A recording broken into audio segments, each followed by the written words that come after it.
Dr. Grimes is similar age to Dr. Chandy, a background in, I think you're an anaesthetist. Maybe I'm wrong on that. No, I was a physician. Physician, yes. Physician, not an anaesthetist. A physician in a hospital. That's right, in Blackburn. And identified that lots of people were coming in with problems that are more prevalent on the lower affluence end of society, and thought this doesn't look right. Why do we have a class system on health as well as everything else we've got? And discovered that it was vitamin D that was the problem, and found that you got good results by supplementing vitamin D. So I'm going to hand over to Dr. Grimes before I say any more, and he has to unpick it. Thank you very much. Okay, thanks, Hugo. Since talking to you on the phone a few days ago, I've altered my talk in a very big way, but I hope you'll find it interesting anyway. Well, I've entitled this Evolution and Understanding Vitamin D, Vitamin B12, and Chlorophyll. I've put the three together. So with evolution, well, it started 4.5 billion years ago when the Earth was created. It was 1 billion years later that life began. And life began because, to quote Professor Brian Cox, the origin of life is a transition from geochemistry to biochemistry. And this is profound. What it means is that life originated from the interaction of rock and water. Another source of information on this, a vital source of information, is Nick Lane, Professor of Bioenergetics in London, and his book, The Vital Question, a book that is not an easy read, but is very, very informative. He looks at what's called the Lost City, which was discovered in the year 2000 in the Atlantic Ocean. And it's a hydrothermal vent. It's not the hydrothermal vent, the black smoker at high temperature. It's a lower temperature white smoker. And these are columns, networks of rock forming a sort of sponge-like material. And it is actually olivine.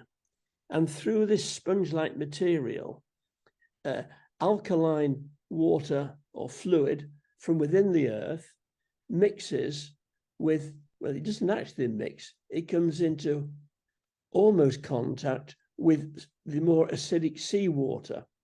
So across a very, very thin rock membrane, there's an electrochemical gradient. And electrochemical gradients are a source of energy, as we know from our batteries. And that is what he thinks, Nick Lane thinks, where life started. Now, there's another reaction that can take place when you've got energy, and that is the combination of hydrogen and carbon dioxide to give methane and water. Now, methane is the fundamental building block of organic material. Carbon surrounded by 4 hydrogen atoms. Very simple. Of course, it also comes from the intestines of cows and from rotting vegetation. It can be made from minerals, as we see in the abiotic production of methane. And methane can be made into polymers like ethane, which is 2 carbon atoms, and so it goes on, pentane 5. But this becomes a polymer, which is a combination of multiple units of one molecule, in this case methane. But this, to become a polymer, has to have an energy source. And that energy source is the electrochemical energy produced in the alkaline hydrothermal vents. Now, the Atlantic Ocean's only been present for 60 million years, so there must have been other oceans before it with other hydrothermal vents of this nature. And there are also many others that have been discovered since the year 2000. For the reactions to take place, what is required in addition to the energy is a metal catalyst. And this is important because many important biological compounds within us have a metal at their source, at their core. One is heme from hemoglobin. We've got an iron atom. Very, very similar structure is chlorophyll. We've got a magnesium atom at the center. Another one that you know so well is cobalamin, which has a cobalt atom at the center. And surrounding that is a very similar structure in all three. This is powerful biochemistry that has emerged from geochemistry. Now, about 2.5 billion years ago, bacteria and viruses evolved. And about a billion years later, 1.5 billion years ago, we had the appearance of algae, which can produce cobalamin. Well, also bacteria produce cobalamin, of course. Now, the issue is that once the basic life forms became independent of the rock formations, they had to have a source of energy which was independent of the geochemical energy. And the source of the energy, it has to be continuous energy. Forget about flashes of lightning. The continuous energy comes from the sun. And the great advance was the production of chlorophyll in certain bacteria. Chlorophyll with magnesium atom. And chlorophyll can capture sunlight energy. And indeed, chlorophyll does capture sunlight energy. And with the catalyst magnesium and the enzyme chlorophyll, sunlight energy is captured, and using water and carbon dioxide, the energy is stored as glucose. And this process releases oxygen. Now, there was no oxygen in the atmosphere at all. Oxygen is very reactive. It combines with all sorts of things, whether hydrogen, carbon, silicon, iron, etc., etc. So this led to the great oxygenation of the atmosphere, a part of evolution. But coming back, it is glucose that's important, because that contains, stores the energy. So chlorophyll captures sunlight energy, stores it as glucose, and releases atmospheric oxygen. Chlorophyll is a circular molecule. Well, it's not round, but it's hexagonal. And ring structures like this store and contain a lot of energy. One, of course, is benzene. And the energy in the benzene ring makes our cars go. Glucose can form polymers. And one polymer is cellulose, which is a linear polymer, long strings of glucose molecules strung together, tens of thousands, hundreds of thousands, millions for all I know. And they form cellulose, the basis of plants, the basis of trees. When we see a tree, what we're looking at is stored energy from the sun, held together with water and carbon dioxide. Once we burn the tree, once we burn wood, we get a big fire, and the fire is the release of stored sunlight energy. It's a bit of a waste, but never mind, it can be used for better things. So sunlight energy is captured by plants, converted into glucose, and that becomes animal feed. Glucose plus other things, such as a variety of fats, oils. So the animals depend totally on the sun for their energy, but they have to have the intermediary of plants. Now that's all right, but unfortunately, plants do not make vitamin D. And so we have to have a different way of the sun energy producing vitamin D. So we have these cycles going on. Sun energy captured by plant life, creating glucose, the polymer cellulose, the energy extracted by fungi or by fire, and it all goes round in a circle. Or the glucose is polymerized into starch, and the starch, we can extract the energy from starch, and we can break it down to glucose, metabolize it in a process called respiration. We take the energy and put out carbon dioxide and water. What happened 1.5 billion years ago, in addition to the emergence of algae, we had the emergence of plankton. Now, plankton tiny creatures live close to the surface of the oceans, but they're very vulnerable to ultraviolet energy, and they're killed by it. So they have to have a mechanism to protect themselves against solar ultraviolet. One is called diurnal vertical migration, which means that during the daytime, they sink to a depth of about 2 meters to protect them from the ultraviolet light, and they rise to the surface during the nighttime. But the other thing that they do is produce a substance called squalene or shark oil.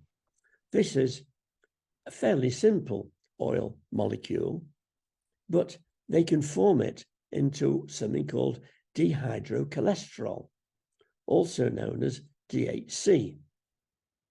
Now, DHC is a fairly simple ring structure, very much like cholesterol. Unfortunately, I can't show it to you. But there's one particular interatomic bond in the molecule that absorbs sunlight energy. And 7-DHC, 7-dehydrocholesterol, is the sunscreen of plankton.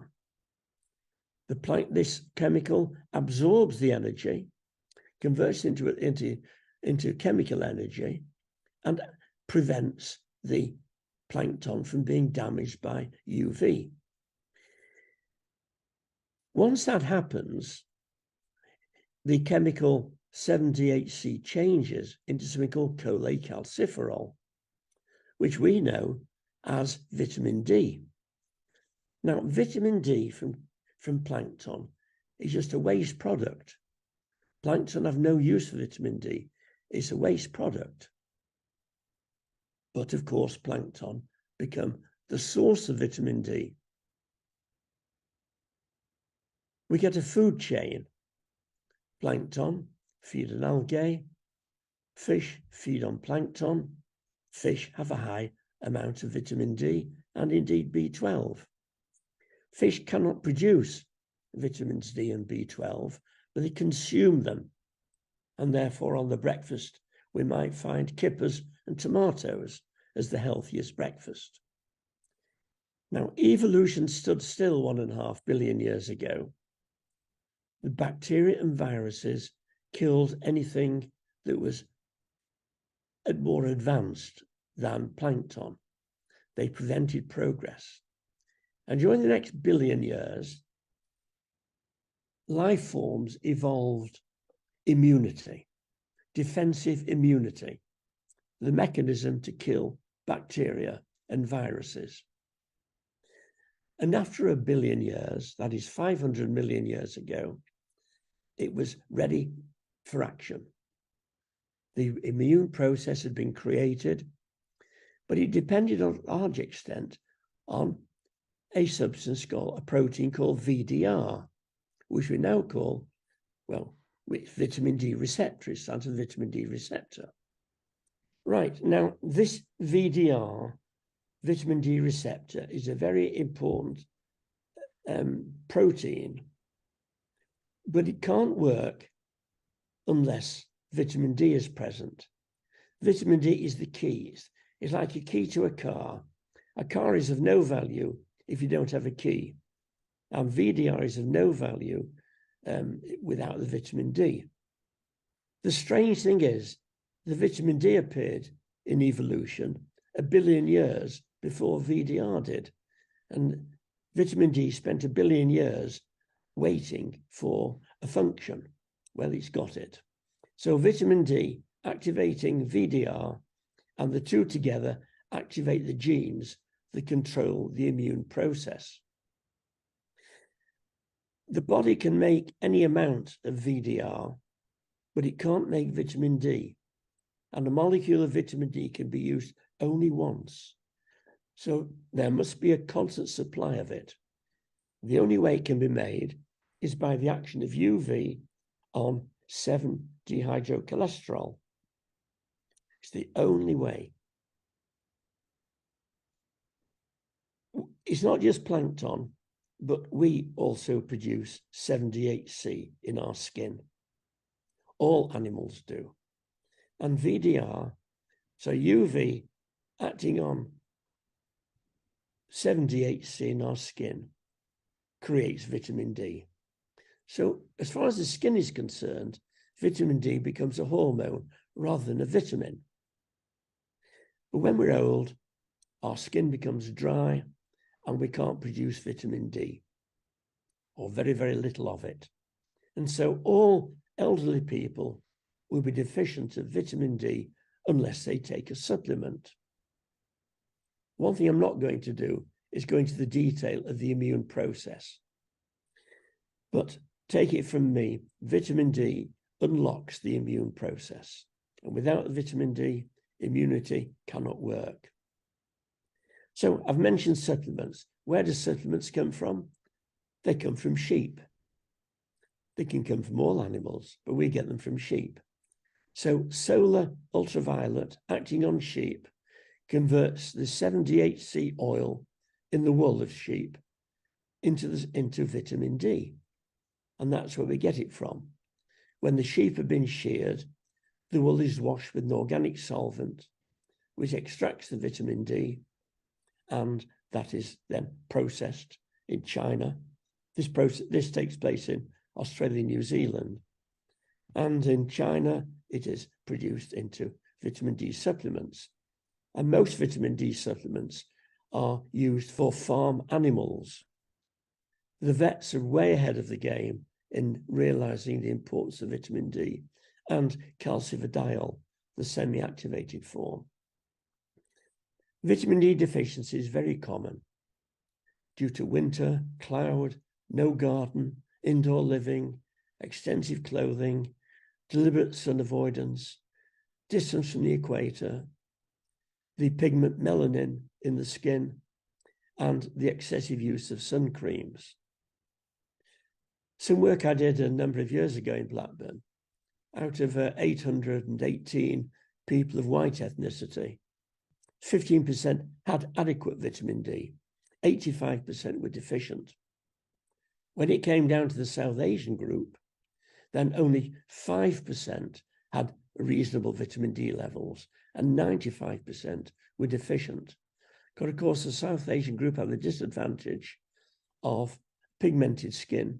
Fine when living in India, fine when living in Africa, but not when living at 54 degrees north of the equator, closer to the North Pole than the equator. And of course, extensive clothing. And we, the white people, seem to have a genetic predisposition to take the clothes off when the sun shines, but not those of Asian ethnicity. The ideal blood level of vitamin D is determined by clinical experience, and we've provided that in the pandemic. Studies from all over the world showed that people with high blood levels of vitamin D had only mild COVID-19. The people who died from COVID-19 or who were on intensive care units, they were deficient in vitamin D. It's quite clear. To avoid serious illness, especially with COVID-19 as an example, a good blood level of vitamin D is essential. And that level is between 40 and 60 nanograms per mil, or 100 to 150 nanomoles per litre, 2 units. How do we get that? Well, 1 unit of vitamin D is 20 billionths of a gram. And that's the daily requirement of a 10-gram mouse, determined about 100 years ago.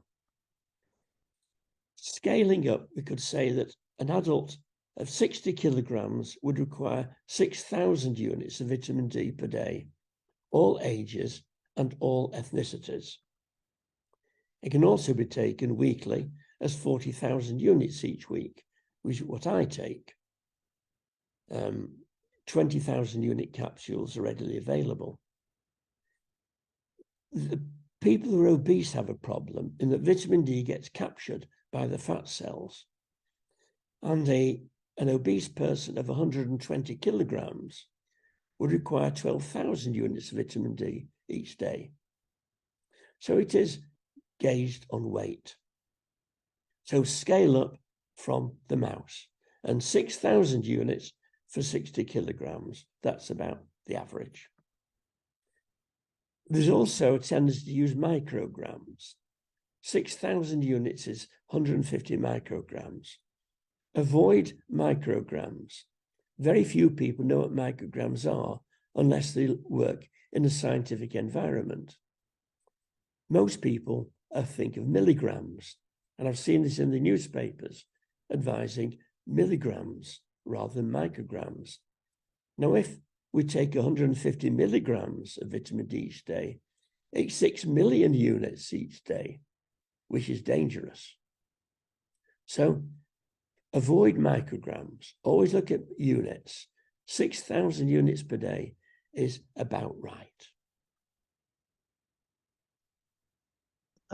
It's often said that 4,000 units is the right amount per day. I said 6,000 for a 60 kilogram Yeah. person. If you think of one unit per 10 grams of body weight, I know it's complicated, but still. 1,000 units per 10 kilos of body weight. Kilos, yes, correct. Yeah, that's it. People will understand kilos of body weight, I think. Yeah, it sounds a lot. If you say to someone 6,000 units a day, it sounds a lot, but it's only because it's based on a 10-gram mouse. Yes. You know? Does that scale correctly? I think the scale's adequate, but it is a body weight issue. And the people who are obese do have low blood levels, and they have a very poor response to ultraviolet light because the vitamin D is not going into the blood, it's going into the fat cells of the body, and it's trapped there. Yes, because vitamin D is fat soluble, whereas vitamin B12 is not fat soluble. Yeah, yes. One of the things we've observed with curvy people injecting with too short needles is that they end up not getting the benefit, and they end up with red kind of bruise shapes where they injected, which is where the B12 got stuck in the fat and didn't get any further. Oh gosh, right. Because it's not fat soluble, it just sticks there and it trickles in over a much longer period. So that's why we say intramuscular rather than subcutaneous injections for B12, which is different from D. Very interesting. But you're right about clothing. For example, I have a friend who used to run a fertility clinic in London until he retired. And he said a lot of people were coming from the Middle East. Women were coming from the Middle East, and before they even got to London, he'd start them on 4 weeks of vitamin D because they were so wrapped up, they didn't get any sunshine, they didn't produce any. Yeah, that's right. See, this should be told to all the people who come from countries close to the equator. When they come to this country, if they have dark skin, then they must take vitamin D. Yes. You know, we take health protection when we go to hot countries. They should take health protection when they come here, but they're not told to do so. But the way in which the South Asian and Equatorial African people in this country were dying from COVID-19 was just a disgrace. There were 26 working doctors died from COVID-19 in the early part of 2020. And of those 26, 25 of them were of South Asian or Equatorial African origin. Perhaps the one white man who died, one white doctor who died, he might have had VDR mutations, but I don't suppose anyone ever checked. No, I don't suppose they do. So the same person, Jane, was asking what is the difference between units and micrograms. So units are active bits. Yeah. You can get units of insulin and units of vitamin D. For some reason, we don't list units of vitamin B12. And I think that's because doctors really don't understand what's active about vitamin B12. But for much more common nutrients and medicines, they often talk about units. Then there are moles, which are the actual number of molecules. Yes. Which again, it's a different thing because the number of units depends on the active potency of a particular molecule. And then there are grams and micrograms, and those are an amount of weight. And the amount of weight is pretty much independent of whether it works and how many atoms there are. It's the connection is through the molecular weight, and it's probably not all that relevant. So, as Dr. Grimes said, use units for D. Don't worry about weights, grams, micrograms, or anything else. I think if we were to suddenly start to use mass units of insulin, it would cause no end of confusion. And so insulin, it's still in units. Vitamin D is best in units. It's been that. The units were described about 100 years ago. I think vitamin B12 was a lot later than this, really. Vitamin B12 was only found not quite 100 years ago, 1926. Yeah. So, but I also think the mechanism, the understanding of, units depend on knowing how effective something is. And there's so much dispute about how effective B12 is. Yeah, I think that's right. You've got to measure a biological effect. Yes. And you can do that with bone formation in developing mice. And you can use that in blood glucose. Yes. But it's not quite so clear-cut with B12. So it's good that it's in mass units, not units. But there we are. Doesn't matter. As long as we know what we're talking about. As long as we know the numbers.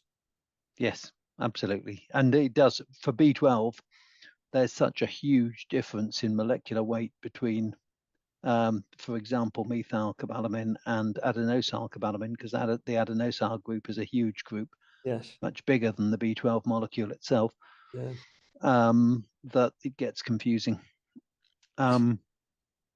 So obviously, all the cyano, the hydroxy, and the methyl are all pretty much the same as each other. They barely make a difference to the size of the cobalamin bit. Yes, but indeed. Adenosyl does, and the two common forms are the adenosyl and the methyl. Someone's asked, do we need to take vitamin K when we take D? Well, vitamin K becomes a cofactor, but generally speaking, I believe in taking things that we're short of, not taking things we're not short of.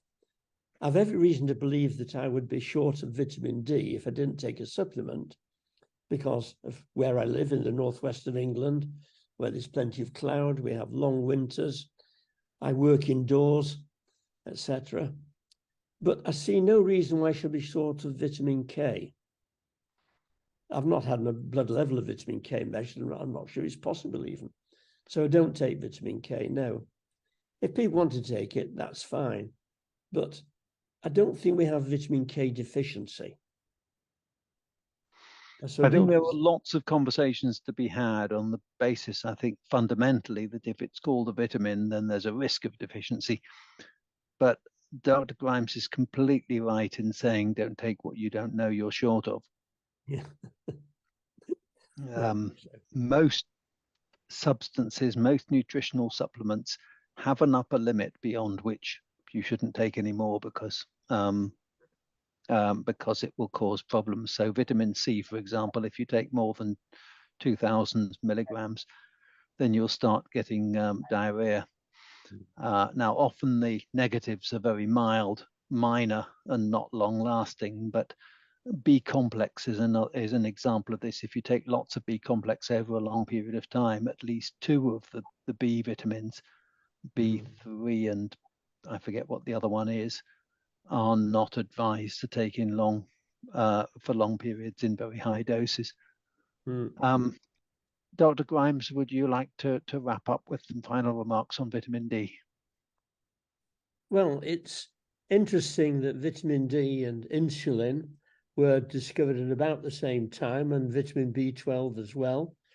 Insulin has such dramatic effects on people who were dying from diabetic ketoacidosis that it became very well used immediately.